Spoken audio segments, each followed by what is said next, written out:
Être maman solo, c'est des difficultés au quotidien.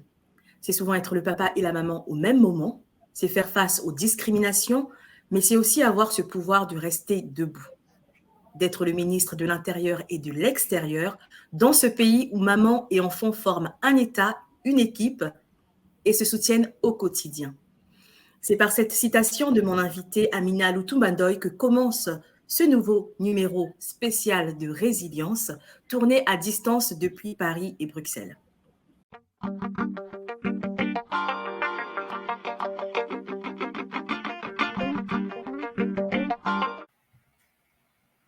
Alors l'enfance est une période dans la vie d'un homme ou d'une femme qui est assez importante parce qu'elle va structurer la trajectoire qu'il ou qu'elle va prendre lorsqu'elle deviendra grand. Amina, comment vous avez vécu ce moment clé de votre vie, l'enfance? Bonjour, bonjour. Merci en tout cas pour l'invitation. Merci pour cette question pertinente et d'intérêt.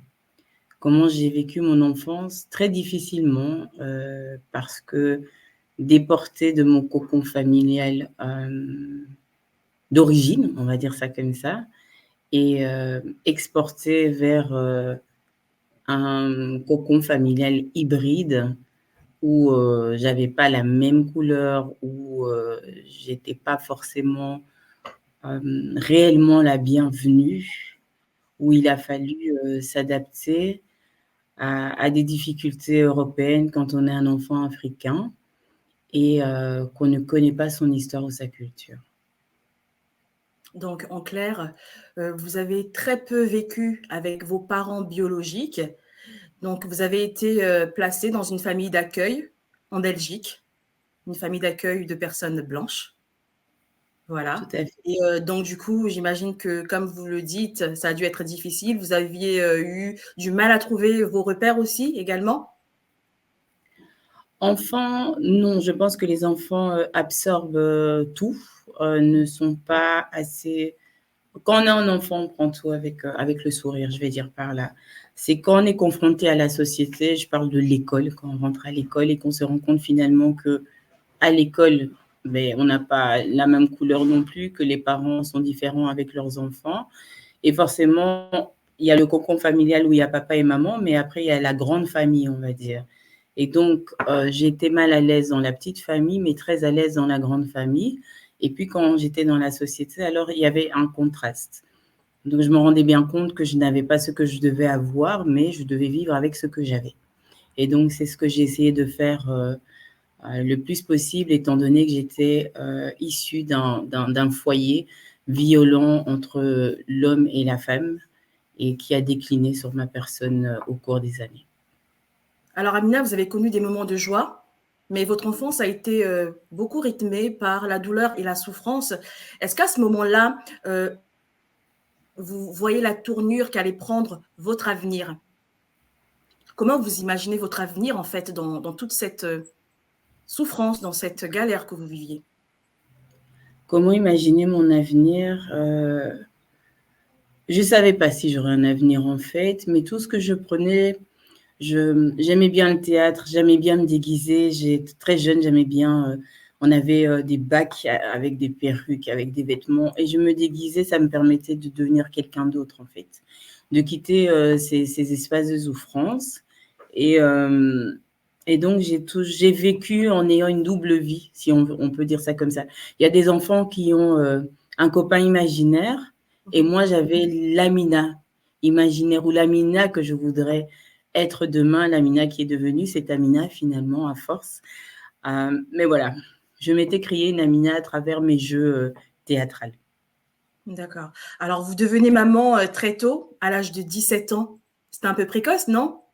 Vous l'attendiez, ce bébé? Alors, j'attendais pas forcément. Il est arrivé, je l'ai accepté comme sans me poser de questions en fait. Il n'y a pas eu de oui, je garde pas, non. C'était ça continuait quoi. C'était quelque chose de normal pour moi. Et c'était surtout important parce qu'à ce moment-là, j'étais placée déjà.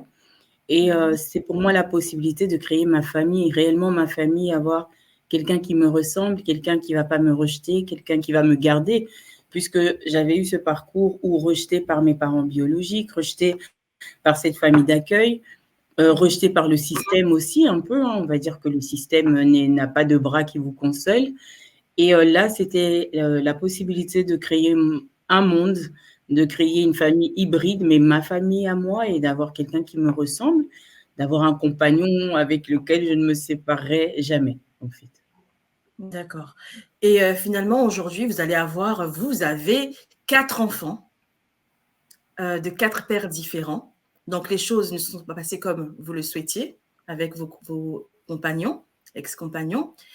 Comment on gère 4 enfants seuls au quotidien? Oh là là. Alors, je dirais un enfant, deux enfants, puis trois, quatre, cinq, six. Voilà, ça se gère. On fait, on réfléchit pas, on fait. Mais comment j'ai fait pour élever mes enfants? J'ai fait comme j'ai pu. Je suis pas une maman parfaite. J'ai essayé de leur donner l'amour. J'ai essayé de leur donner tout ce que moi je n'avais pas eu, de les pousser le plus loin possible avec mes capacités. J'ai des aînés qui ont aujourd'hui 25 et 23 ans, qui sont assez têtus, mais qui sont bien, pour moi, bien équipés dans la vie, qui se battent en fait, qui ne laissent jamais tomber. Je pense que ça, c'est ce que j'ai pu leur transmettre naturellement. Leur transmettre aussi le fait d'avoir un amour inconditionnel, parce que moi, j'ai été rejetée.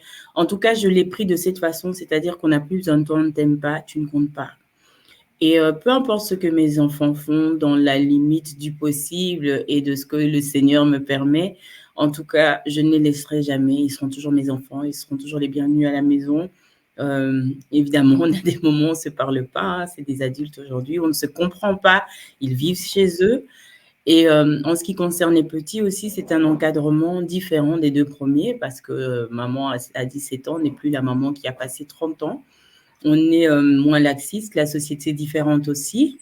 Et donc, j'essaie d'abord de donner l'amour à mes enfants, de leur inculquer mes principes et mes valeurs, de leur faire comprendre qu'ils doivent être fiers d'être africains, d'être noirs, que c'est une force pour eux, que c'est pas quelque chose qu'ils doivent prendre pour... c'est vrai qu'on aime toujours dire il faut faire plus parce que tu es noir. Fais plus parce que tu veux être le meilleur. Pas parce que tu es noir. Fais plus parce que tu veux être le meilleur. Et donc, j'essaye vraiment de les amener dans cette vision de force, dans cette vision de vouloir impacter pour soi d'abord et pour les autres après. Mhm. Alors, vous en parlez simplement, mais c'est quand même difficile d'élever déjà un seul enfant, 2 enfants, mais là, vous en avez 4 que vous avez élevés seuls. Il y a forcément eu des moments de difficulté, il y a forcément eu des moments où vous avez craqué, vous avez... Voilà. Quelles sont les difficultés que vous avez rencontrées dans la gestion de votre foyer? Alors, ben, je suis pas un papa. Déjà, je suis pas un papa. J'ai des garçons, donc j'ai fait 3 garçons. Il En a quand plus. même fallu, il a quand même fallu 16 ans avant que je devienne maman d'une petite fille. Euh, euh, les plus grandes difficultés, c'était la solitude, de ne pas avoir l'autre pour m'accompagner. C'était être toujours en discorde avec les papas qui avaient forcément toujours une éducation à l'opposé de la mienne, même si c'est moi qui avais les enfants à plein temps. C'est prendre les coups pour celui qui n'est pas là. C'est être fatigué mais pas pouvoir se reposer quelque part. C'est vouloir leur offrir tout, ne pas avoir le temps, ou en tout cas un temps de qualité à leur donner pendant qu'il faut travailler pour pouvoir leur offrir ce dont ils ont besoin. Donc, c'est trouver l'équilibre. Ma plus grande difficulté a été de trouver l'équilibre entre donner, transmettre et aimer. Alors, quand on est maman et qu'on va travailler, on aime forcément ses enfants. On sait que on le fait parce qu'on les aime, mais l'enfant ne le prend pas comme ça. L'absence est prise comme allez, comme si je m'en foutais en fait, comme si j'étais pas intéressée par leur personne, or que je travaillais pour qu'ils soient bien. Ils le comprennent plus tard, mais ça a été ça. Ça a été être les deux parents en un seul, devoir être la police pendant que j'avais envie d'être juste la maman qui console, mais il fallait que je sois dure et stricte et des fois méchante, ouais, parce que j'ai dû être méchante. Parce qu'à un moment donné, les enfants, ben voilà, ils essayent toujours de passer au-dessus de vous. Et quand je dis méchante, c'est dans les mots, c'est dans l'attitude. C'est pas la maman qui fond, c'est pas la maman gâteau, c'est pas la maman tout le temps, oui, ça va passer. Non, j'étais la maman très dure, en fait. Pas toujours de joie, pas toujours. Mais voilà, c'est pour qu'ils soient ce qu'ils sont aujourd'hui. Et peu importe qu'ils n'aient pas suivi ce que je prévoyais pour eux, je suis fière de mes enfants, en fait. Alors, Amina, on va marquer une petite pause pour suivre la pub et on revient tout de suite après.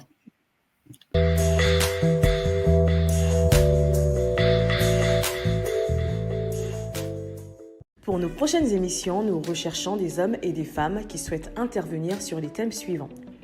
Atteint d'une maladie grave, vous avez frôlé la mort, aujourd'hui vous êtes totalement guéri.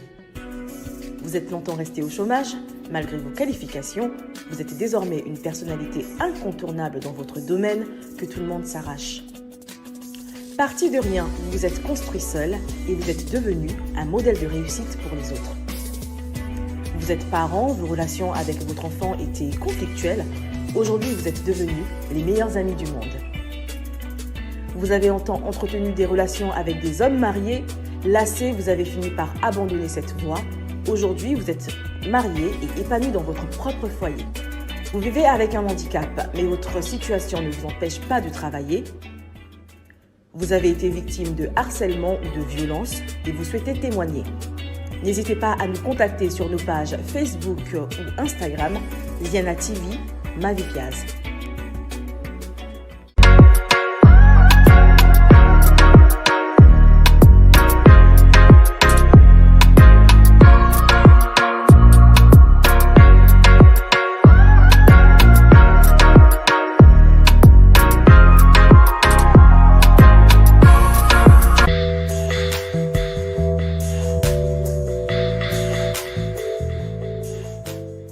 Amina, comment les autres vous voient en tant que maman solo de 4 enfants, de 4 pères différents? Comment les autres? C'est ça? Oui.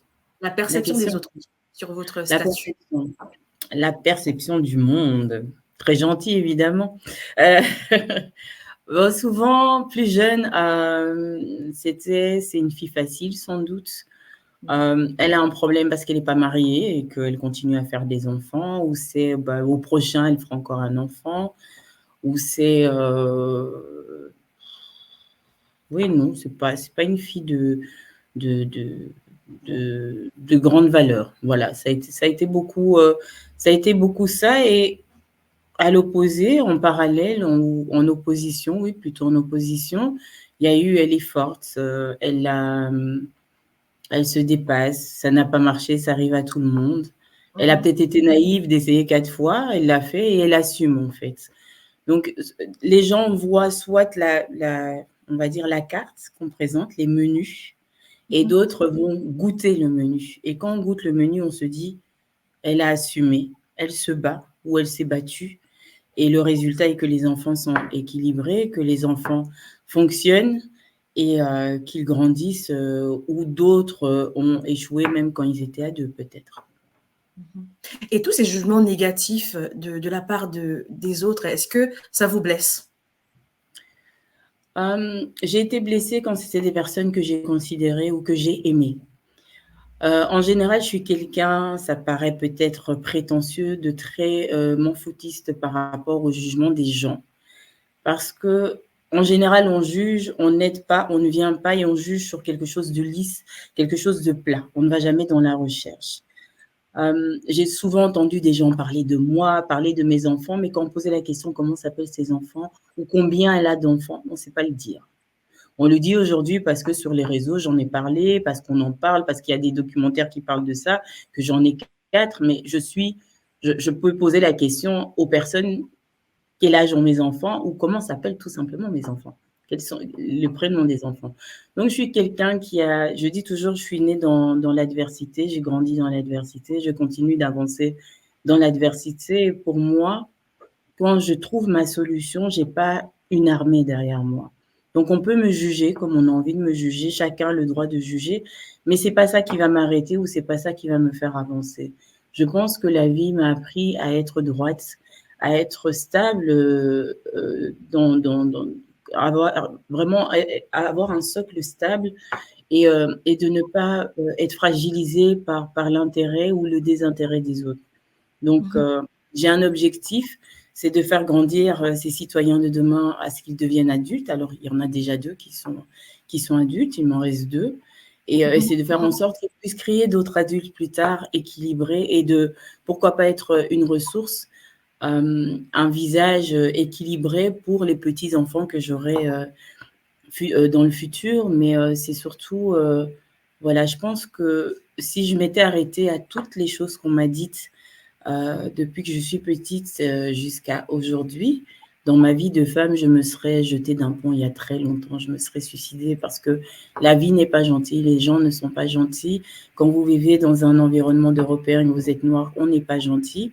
Et quand vous faites connaissance avec votre culture, on est encore moins gentil avec vous. Alors, si j'avais dû prendre tout ça en compte, ben, voilà, je ne serais plus là pour en parler. Alors, vous dites que être maman solo n'est pas une finalité. Finalement, pour vous, c'est quoi être maman solo? Alors, en tout cas, déjà, je me définis pas, Amina ne se définit pas par la maternité. Je refuse d'être définie par le fait d'être une maman, et encore moins une maman solo. Pourquoi? Parce que quand je marche dans la rue, on a beau me voir, on ne sait pas si je suis maman, si je suis épouse, si je suis divorcée, si je suis veuve. Je suis un être à part entière, une femme dans la société. Alors, être maman solo, c'est avoir un statut, en fait. C'est un statut que la société a créé. Je suis certes maman seule qui élève mes enfants, mais c'est quelque chose à féliciter. Je félicite toutes les mamans du monde d'élever leurs enfants et d'arriver à en faire les citoyens de demain. Ce sont les forces vives des nations, les mamans. Mais être maman solo, c'est plutôt, voilà, c'est une référence sociétale. Moi, je pense qu'on fait partie de femmes qui malheureusement doivent jongler avec ce que donne l'expérience du quotidien et faire avec sans avoir de filet derrière soi. Mais Amina, c'est une femme africaine, une femme têtue, une femme forte, une femme résiliente, une femme bienveillante envers elle-même qui a appris à être bienveillante avec le temps. Elle est maman, certes, elle est maman, elle sera épouse, elle est amie, elle est petite amie peut-être, on ne sait pas, et je ne le dirai pas. Mais Amina n'est pas forcément maman solo, non. Amina, c'est une femme qui a eu la chance et la grâce de pouvoir porter la vie, de donner la vie, et qui va le porter fièrement jusqu'à la fin de sa vie. Mais la monoparentalité, c'est sociétal et c'est un moment dans la vie. Peut-être que je mourrai maman solo, je ne sais pas, hein, je vais peut-être pas me marier, mais en tout cas, quand bien même je mourrai maman solo, ça ne définit pas la personne que je suis. Parce que être Amina n'est pas être forcément maman. Amina a d'autres casquettes. Amina fonctionne individuellement, mais Amina aussi a le mérite de fonctionner pour 4 enfants et tous ceux qui ne viennent pas de mon ventre, en fait. Parce que je ne suis pas maman que de 4 enfants, je suis maman d'autres enfants qui ont bien voulu me reconnaître dedans. En tout cas, vous l'avez dit, vous êtes une femme forte, résiliente, battante également, qui n'hésite pas à mettre en place des initiatives pour redonner paix et stabilité aux femmes. Et vous travaillez aussi surtout sur la reconnaissance du statut de la chef de famille monoparentale en Europe et en Afrique. Expliquez-nous un peu ce combat que vous portez. Alors, c'est un combat sociétal. Là, on rentre vraiment dans ce côté un peu politique, hein, même si j'aime pas trop parler de politique, mais ça devient politique quand ça touche aux droits de l'être humain, tout simplement. Alors, reconnaître le statut de la chef de famille dite monoparentale, c'est aider les États à fonctionner. Parce qu'on dit très vite, parce que tu es seule avec tes enfants, divorcée, tu es maman solo. Maman solo, c'est pas être maman seule une semaine sur 2. Ça veut dire que la deuxième semaine, tu te reposes, mais tu n'as pas tes enfants à charge. Souvent, les mamans qui sont dans ce schéma sont des femmes qui travaillent beaucoup cette semaine-là et qui adaptent un petit peu leurs horaires quand elles ont leurs enfants. Malgré tout, elles ont un backup. Être maman solo, c'est être cette femme qui est en face d'un père totalement démissionnaire, qui est un père absent par le deuil, enfin à cause de la mort, et qui n'a pas de solution quelque part pour être accompagné dans la vie avec ses enfants. Alors de là découle la précarité par rapport à la précarité mentale déjà, parce que forcément vous êtes seul et vous devez être stable pour plusieurs cerveaux qui sont en ébullition tous autant qu'ils sont. Donc, il faut déjà avoir cette stature mentale qui n'est pas facile à garder stable au long des années. Et puis, il y a aussi ce fait que, étant seul, vous ne pouvez pas prétendre à pouvoir assumer certains postes pendant une période. Et je dis bien pendant une période. Quand les enfants sont petits, c'est très difficile de pouvoir dire « je vais travailler jusqu'à 20 heures » parce que les enfants sont trop petits. Quand ils grandissent, évidemment, vous pouvez vous permettre de travailler jusqu'à 20 heures. C'est pour ça que je fais la nuance, parce que souvent, on dira que la maman solo ne peut pas avoir des postes à responsabilité. Mais la monoparentalité, il y a des ministres, il y a des chefs, des managers, il y a des directrices de société, des femmes qui ont des empires et pourtant qui sont mamans solo. Donc, c'est un peu en fonction de la structure familiale qu'on a, un peu en fonction de l'âge de ses enfants, et c'est comme ça qu'on entreprend. Être maman solo, c'est une forme d'entrepreneuriat quelque part. Il y a des étapes à suivre, il y a je dirais pas il y a pas vraiment un règlement, mais vous devez faire avec l'âge de vos enfants et vos capacités. Alors souvent, vous devez beaucoup vous sacrifier, beaucoup plus qu'en temps normal, et c'est ça quelque part qui pousse à la précarité, parce que vous allez prendre des horaires qui vont vous faciliter les horaires des enfants, ce qui fait que vous ne pourrez pas travailler beaucoup ou travailler en étant très souvent le boulot qu'on donne aux mamans, bien qu'en ayant divorcé, elles n'ont pas perdu leur cerveau, donc elles ne sont pas devenues bêtes d'un coup, mais c'est le nettoyage, les caisses, je sais pas, en tout cas, des emplois précaires. Emploi précaire veut dire que pas de gros revenus, pas de possibilités, pas de grande marge de pouvoir faire de grandes choses pour et avec les enfants. Donc, c'est du sacrifice au quotidien, c'est compter ses euros tous les jours, c'est cette difficulté qui atteint le mental, mais parce qu'on a mal en tant que femme, c'est difficile d'être pauvre ou d'avoir des difficultés financières, mais c'est encore plus difficile de le voir à travers le regard des enfants et de savoir que les enfants le portent aussi dans le milieu scolaire. Donc, c'est un peu tout ça qui est compliqué. Et c'est pour ça que je voudrais vraiment que les États réfléchissent à comment orienter la vision de la monoparentalité, à comment trouver du soutien pour ces femmes qui sont seules et pouvoir faire en sorte qu'elles puissent intégrer la société, parce que les mamans solo ne sont pas des femmes qui ne veulent pas travailler, ce sont des femmes qui n'ont pas la possibilité de commencer à payer une nounou pour rester jusqu'à 20 heures au travail. Alors si les employeurs mettent en place cette solution, on va aller travailler jusqu'à 20 heures. Mais tant que la solution n'est pas là, on ne pourra pas le faire. Donc, essayez de trouver des solutions pour permettre aux mamans de pouvoir rester dans la société, pouvoir contribuer, parce qu'elles sont fières de contribuer en tant que femmes, parce que c'est une fierté de pouvoir donner à manger à ses enfants, nourrir ses enfants, les faire grandir, les blanchir et faire en sorte qu'ils ne manquent de rien, tout simplement. Ce n'est pas une question de faire de concurrence ou de dire oui, je veux absolument être carriériste. Non, on peut le faire aussi. Il y a un temps pour tout. On entreprend à n'importe quel âge. Mais je pense que là, c'est juste question d'humanité, de dignité humaine, tout simplement, en fait. Donner la possibilité aux personnes de pouvoir exister et de pouvoir être dignes d'être un citoyen et de vivre comme un humain, tout simplement. Vivre comme un humain. Avoir un toit, manger, s'habiller et fonctionner dans la société. Donc, vous estimez que les mamans solo n'ont pas les mêmes droits que les mamans issues de foyers classiques, où elles subissent une certaine forme d'injustice? Oui, tout à fait. C'est une injustice, c'est des violences psychologiques, c'est des violences financières. C'est un combat, parce que qui dit maman solo dit une problématique derrière. Un divorce, un lourd divorce, des violences, un passif. Comme je le dis, quand le mari quitte la femme ou quand la femme quitte le mari, quand il y a un divorce, une séparation, le cerveau ne quitte pas forcément l'homme. Même si l'homme est venu épouser la femme, il ne repart pas avec le cerveau. Ce n'est pas dans le contrat. Donc, la femme reste avec son cerveau, avec ses capacités, mais elle est limitée dans la possibilité de faire ses choses. Quand on a un homme à la maison, quand on a son mari à la maison, on peut se reposer. Alors, je sais qu'il y a beaucoup de maris qui sont investis, beaucoup de femmes, et je le dis, je le répète, et j'en suis consciente, beaucoup de femmes mariées vivent certainement les mêmes difficultés que la maman solo. Sauf que la maman solo, c'est son quotidien. La maman qui est La maman qui est mariée va claquer la porte si elle a envie et son mari sera à la maison avec les enfants. Si moi je sors aujourd'hui, je claque la porte, mes enfants restent tout seuls. Ça, c'est la différence. La maman qui a son époux à côté va pouvoir trouver des solutions et des stratégies financières. Je trouve des solutions et des stratégies financières moi-même.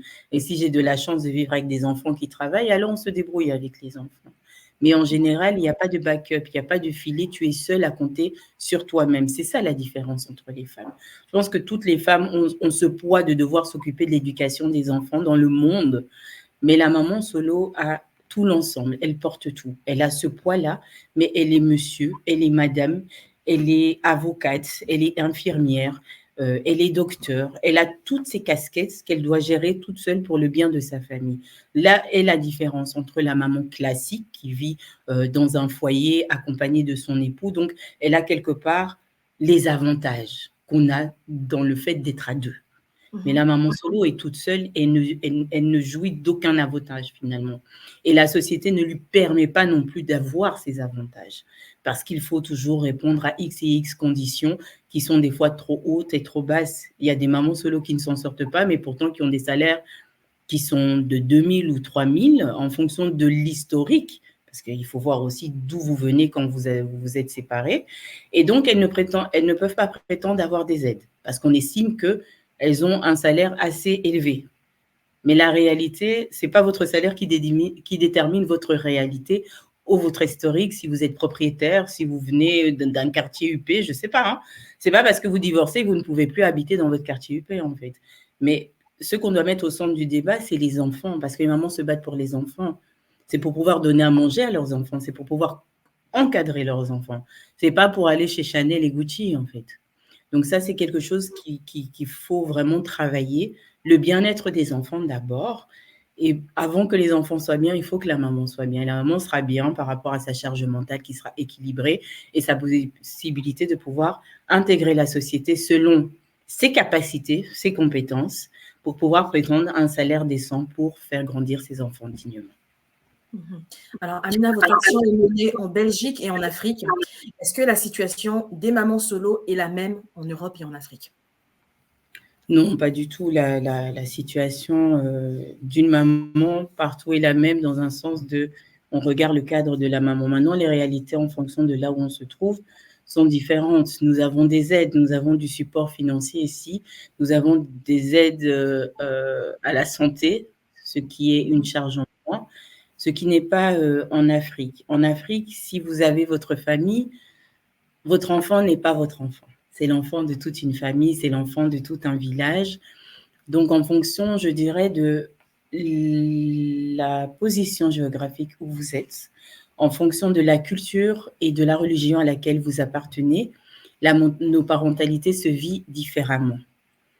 Là où on défend les droits en Afrique, c'est par rapport au rapt des enfants. Ce sera par rapport à un homme qui peut avoir différentes femmes, mais qui mettra une femme en péril, donc dans les mariages musulmans, par exemple. C'est par rapport aux femmes qui n'ont rien, mais vraiment plus rien du tout. Par exemple, les deuils que nous avons chez nous, dans la culture, et quand la famille reprend tout le patrimoine du couple, parce que c'est le fils, c'est le frère, et que la maman se retrouve dehors et n'a plus rien, c'est par rapport à ces problématiques précises qu'on travaille. Mais je pense que voilà, l'Afrique a cette beauté, a cet amour et a cette chaleur de faire en sorte que ton enfant est l'enfant de tout le monde, en fait. Après, il y a cette réalité de la précarité, de la pauvreté, des guerres. Et alors ça devient des autres combats, mais ce n'est absolument pas lié à la monoparentalité, en fait.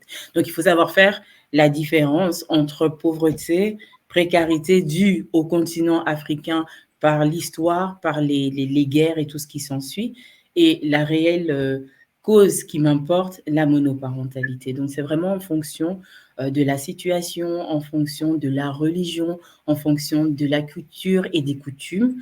Mais comme je le dis toujours en Afrique, l'enfant de l'autre est l'enfant de tout le monde. Alors moi, j'aimerais savoir concrètement comment se manifeste votre action en Afrique en faveur de ces femmes. On a différentes actions. On a des actions de leadership. On motive les mamans parce que la première chose, c'est la santé mentale, toujours la santé mentale. Après, on dira ventre affamé n'a point d'oreille. On a au Congo, par exemple, un terrain à Mongafula destiné à cultiver pour vendre afin que les mamans puissent avoir un commerce. Il y a des actions qui ont été mises en place qui sont en train de se renégocier afin de pouvoir faire en sorte que les mamans, parce qu'en fonction du pays, soit on travaille avec les femmes d'un certain âge, ou soit on travaille totalement avec la jeunesse. Donc, c'est permettre à ces jeunes filles de pouvoir être formées, mais formées dans un apprentissage rapide, directement dans une société, et de trouver un petit travail rapidement. C'est accompagné au niveau juridique, même aussi en Afrique, au niveau juridique, parce que les problèmes qui sont ici sont là-bas aussi, à ce niveau-là. Donc, c'est les accompagner, avoir un soutien et se retourner sur les structures que on n'a pas tous les services. Je ne prétends pas pouvoir faire tout, mais j'ai en tout cas le bras assez long pour pouvoir envoyer une maman vers un service qui pourra l'aider, vers des partenaires qui pourront l'aider, vers des institutions étatiques qui pourront les aider. Donc, c'est vraiment la charge mentale. Après, c'est créer un entrepreneuriat. Et c'est pour ça que j'ai créé le réseau Empowering Women International pour développer le leadership de la femme et accompagner et encadrer ces initiatives. De façon à ce que la maman, finalement, en Afrique, toutes les femmes sont des femmes entrepreneurs, mais de pouvoir faire en sorte que leurs projets grandissent et que leurs projets puissent leur permettre déjà, dans un premier temps, de conduire et de pouvoir gérer et nourrir leur famille pour devenir quelque chose qui va les enrichir, pourquoi pas, et le transmettre et le dupliquer ailleurs. Donc vraiment, c'est essayer de fortifier cette femme. En Afrique, c'est vraiment la fortification, c'est vraiment, c'est je dirais pas, elles sont compétentes. La femme est compétente. Je ne voudrais pas être péjorative dans les mots que je vais utiliser, mais on dira tout simplement que c'est du renforcement de capacité. C'est vraiment aider ces femmes à avoir cet appui pour pouvoir se développer. Ne pas devoir retourner sur les bancs de l'école parce que c'est extrêmement pas possible en Afrique dans un premier temps, parce que si ce n'est qu'en ligne, ben, la connexion sera difficile à assumer pour suivre des cours. Donc, c'est vraiment leur donner cette force-là de pouvoir pas rêver, de pouvoir réaliser et entreprendre à grande échelle, si possible. Mais déjà commencer par ce qui est nécessaire, c'est son propre foyer. Donc, c'est donner les clés, les outils qu'on a déjà, parce que moi, j'estime que tout le monde a ses clés, et c'est pouvoir les utiliser correctement dans la situation dans laquelle on se trouve aujourd'hui. Alors, Amina, votre action implique la participation de partenaires, des pouvoirs publics, etc. Comment est-ce que vous arrivez à atteindre les décideurs publics et à faire porter votre voix? Alors, comment je fais à l'instar de ma coiffure, je dirais qu'avec beaucoup d'audace, avec le cri du cœur, avec ma simplicité, avec ma nature de maman, tout simplement intéressée. Parce que partout, quand on parle d'enfants, on est touché.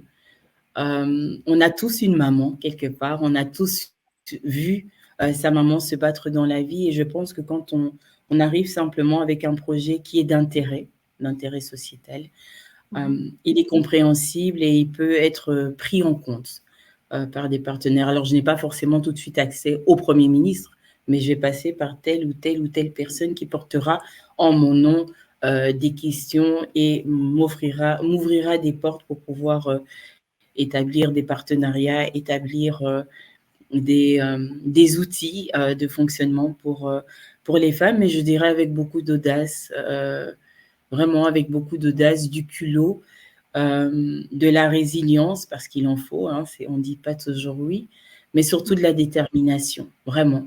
La détermination parce que on ne va pas avec un projet, on ne va pas défendre une cause qu'on n'est pas sûr soi-même de ce que ça apporte.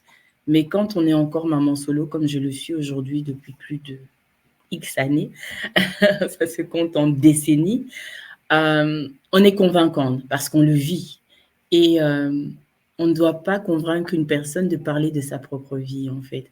Et je pense qu'avoir mon identité, mon authenticité me permet de dépasser ces paliers. Donc, je ne vais pas vendre quelque chose que j'ai vu, je ne vais pas vendre un projet que j'ai étudié parce que c'est un projet qui fait bien dans la société, mais je vends ma vie et celle des femmes qui vivent ma vie, en fait. Et quand on se vend et on le fait avec le cœur, avec toute l'énergie qu'a une maman, hein, je dirais, euh, quand on le fait avec l'énergie d'une lionne, eh ben, euh, ce sera difficile qu'on vous refuse ou qu'on vous ferme la porte. Alors, Du coup, puis j'en j'aimerais ai pas, savoir si vous avez l'impression d'être entendu. pas assez à mon goût, mais déjà entendu. Pas assez, pourquoi? Parce que malheureusement, je ne peux pas, je n'ai pas encore su faire bouger les lois. Mais entendu, oui, de plus en plus, on se fait entendre, de plus en plus des choses se mettent en place. Alors, c'est une culture, en fait, qui se met en place déjà pour que la femme se sente légitimement une femme avant d'être cette maman. Déjà, ça commence par le public cible. C'est être reconstruite soi-même avant de pouvoir avancer, se connaître pour pouvoir agir. Ça, c'est déjà une chose. Après, bien sûr qu'on aimerait que les lois nous permettent de pouvoir avancer selon notre vision, mais c'est pas encore gagné. Mais voilà, le 8 mars, elles ne l'ont pas fait comme ça. Et alors, j'ai créé cette journée mondiale de la maman solo. On dira, elle est folle. Et j'espère que quand je ne serai plus là, ça continuera. Et de mon vivant, je verrai cette journée inscrite aux Nations Unies, à l'Union africaine. On est déjà en train de travailler avec l'Union africaine sur cette question, donc ça avance. On a fait cette année-ci au Parlement bruxellois la journée mondiale, donc ça avance. Peut-être pas comme je voudrais assez vite, mais ça avance. C'est une culture qu'il faut transmettre. C'est ne plus voir cette femme qui est chef de famille dite monoparentale comme une pauvre petite chose qui doit être sauvée, une pauvre petite chose qui se plaint, mais c'est voir une femme qui veut se battre, qui demande à avoir des armes pour pouvoir monter en guerre avec les autres. Et donc voilà, c'est un peu dans cette vision-là qu'on travaille. Donc on n'est pas en train de pleurer, on n'est pas en train de chiner, on est juste en train de vouloir participer à la société. On ne veut pas être invité à la danse, invité à la fête. On veut la préparer et on veut y danser. Donc, c'est un peu cette vision-là de la chose avec les États, avec les structures. Et puis, on crée des structures qui nous ressemblent parce que quand l'État ne répond pas, ben voilà, au niveau associatif, on crée des projets et on crée des centres de formation et que ce soit en ligne ou que ce soit en présentiel pour pouvoir pallier à ce retard que nous avons entre la société et les États. Donc, pour résumer votre propos, Amina, la situation de la chef de famille monoparentale n'a pas beaucoup évolué depuis que vous avez commencé votre combat, mais en tout cas, vous êtes décidé à faire entendre votre voix à travers notamment la journée internationale de la maman solo que vous avez mis en place. Elle a lieu quand cette journée? C'est le 30 mai. Elle clôture le mois de la fête des mères. Et parce qu'il y a la France et la Belgique, c'est pas en même temps. Bon, moi, je suis en Belgique, donc voilà, je suis quand même au départ ce qui concerne la Belgique, et puis j'avance à l'international. Et donc, c'est le 30 mai, chaque année, déjà depuis 3 ans, le 30 mai. D'accord. Alors, je vous rappelle, Amina, vous êtes la présidente de l'association Maman Solo et au Top ASBL, c'est ça? Tout à fait. Et quels sont vos besoins actuellement? Comment on peut faire pour vous aider? De quoi avez-vous besoin? Le nerf de la guerre, les finances. Les finances, oui. En tout cas, si les finances, peu importe où on se situe, c'est des finances. Pourquoi? Mettre en place des programmes, que ce soit d'agriculture, que ce soit d'entrepreneuriat, il faut des coachs, il faut des professeurs, il faut des terrains agricoles. Et donc, du coup, on a besoin de financement pour pouvoir les entretenir, pour pouvoir avoir le matériel, pour pouvoir tout simplement planter, récolter, transformer et vendre. Si je parle ici de la Belgique, ce serait des financements pour nous permettre d'organiser l'espace de rencontre, parce qu'actuellement, on est dans le développement de logements pour les mamans sans droit, donc les mamans qui n'ont pas de papier. On a gagné la possibilité de pouvoir avoir une gestion pendant 18 mois d'un espace où plusieurs familles pourront habiter. Mais ces espaces, il faut les retaper, il faut les rafraîchir, il faut faire en sorte qu'ils soient vivants, qu'ils soient accueillants pour les familles qui vont les intégrer. Et puis, on a cet espace-là où nous allons pouvoir créer un espace de rencontre pour les parents et je dirais interculturel, multigénérationnel, parce que c'est pas une secte être maman solo, on ne doit pas être qu'avec des mamans solo, mais être dans la rencontre et dans la découverte, parce que beaucoup de personnes se renferment sur elles-mêmes et n'ont pas une vision et des fenêtres ouvertes vers l'extérieur.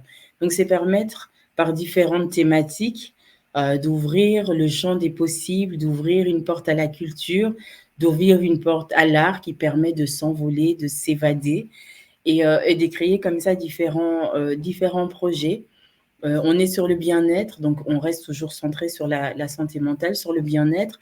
Donc, on aimerait aussi pouvoir bénéficier d'espaces où on peut aller faire des retraites, soit entre mamans ou soit avec les enfants, que ce soit localement, à Bruxelles, à Paris, en Belgique, en France, mais aussi du côté de l'Afrique, de pouvoir faire en sorte que les femmes d'ici repartent là-bas et puissent se voir autre chose et entreprendre. Ça, c'est aussi une possibilité d'amener les mamans à souffler, parce qu'une retraite, ça veut dire sans les enfants. Et si enfant il y a, enfant avec des animateurs pour que la maman puisse vraiment se reposer. On l'a fait cet été en Belgique, on l'a fait pendant un vendredi, samedi, 3 jours. On l'a fait pendant 3 jours et les mamans étaient super contentes, mais ça demande énormément de budget. Donc, il faut constamment travailler à des demandes de budget. Donc, si on peut avoir le soutien de bailleurs, le soutien de structures, d'hôtels, d'auberges, Airbnb, c'est bien aussi, donc la possibilité de pouvoir réunir un certain nombre de personnes à un endroit pendant quelques jours, 1, 2 jours, 3 jours, parce qu'une maman ne peut pas non plus s'évader très longtemps.